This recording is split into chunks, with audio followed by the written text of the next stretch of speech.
Hi friends, நானும் உங்கள் நண்பன் ராக் ஸ்டார் சந்தோஷ் பேசுகிறேன். நம்ம நிகழ்ச்சியில் இன்னைக்கு என்ன படம் பார்க்க போறோம் அப்படின்னு பார்த்தீங்கன்னா, RS infotainment media private limited வந்து யாம் இருக்க பயமே.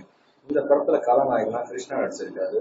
அப்புறமா வந்துட்டு மயில்சாமி, ஓவியா மற்றும் பலர் நடிச்சிருக்காங்க. இந்த படத்துடைய டைரக்டர் டிகே. இந்த படத்துடைய கதை என்னன்னு பார்த்தோம் அப்படின்னா, சென்னையில வேலை செஞ்சுட்டு இருக்கிற கிருஷ்ணாவுக்கு திடீர்னு ஒரு கடிதம் வருது.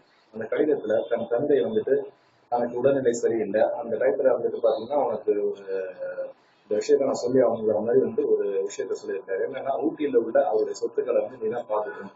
அவருக்கு வந்து ஒரு மிகப்பெரிய ஒரு பங்களா இருக்கிறதாலும் அந்த பங்களா வந்து நீ தான் பாத்துக்கணும் அப்புறம் அப்படின்னு சொல்லி எழுதியிருக்காரு. இந்த விஷயத்த படிச்சு பார்த்த கிருஷ்ணா வந்துட்டு என்ன பண்றாருன்னா, ஓகே நம்ம வந்து ஊட்டிக்கு போயிடலாம். அங்க வந்துட்டு பாத்தீங்கன்னா அந்த பங்களா வந்துட்டு ஏதாவது ஒரு இது கொஞ்சம் ஆல்டர்னேட் பண்ணி நம்ம ஒரு பிசினஸ் மாதிரி பண்ணி நம்ம நல்லா வந்துடலாம் அப்படிங்கிற ஒரு பிளான்ல வந்துட்டு அவரும் அவருடைய காலையில் வந்துட்டு ஊட்டிக்கு போறாங்க. போற இடத்துல வந்துட்டு பாத்தீங்கன்னா அது வந்து ஒரு பாலடைஞ்சு ஒரு மிகப்பெரிய ஒரு பேய் பங்களா மாதிரி வந்துட்டு அந்த பங்களா இருக்கு. அதை பார்த்து என்னடா இந்த மாதிரி இருக்கேன்னு சொல்லி ரொம்ப வந்துட்டு அப்செட் ஆகிற கிருஷ்ணா வந்துட்டு பாத்தீங்கன்னா திடீர்னு அவருடைய காலேஜ் வந்து ஒரு ஐடியா சொல்றாங்க. என்னன்னா இது வந்து நம்ம ஆல்ட்ரேட் பண்ணுவோம் பண்ணி வந்து நம்ம ஒரு பிசினஸ் வந்து கிரியேட் பண்ணோம் அப்படின்னா கண்டிப்பா நல்லா நடக்குங்கிறாங்க. நம்மளுடைய காதலி சொல்ற வார்த்தையை வந்துட்டு சரி அதே மாதிரி நம்ம பண்ணி பார்க்கலாம் அப்படின்னு சொல்லிட்டு அவங்க வந்து ஒரு முயற்சி எடுத்து பார்க்குறாரு கிருஷ்ணா.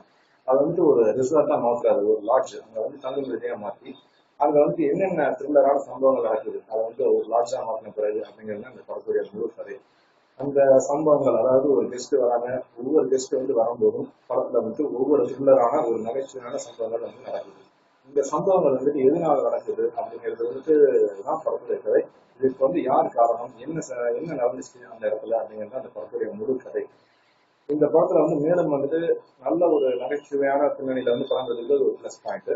ரெண்டாவது வந்துட்டு இந்த மாதிரியான கதைகள் கொண்ட படங்கள் நம்ம பார்த்தோம் அப்படின்னா ஹாலிவுட் படங்கள்ல வந்துட்டு பாத்தீங்கன்னா கிரேசி மூவிஸ்லாம் நிறைய வந்துட்டு இருந்துச்சு. அதாவது ஒரு பெரிய படத்துல வந்து காமெடியான நகைச்சுவையான கதைகள் வந்து அவங்க வந்து எடுத்துக்கிட்டு இருந்தாங்க.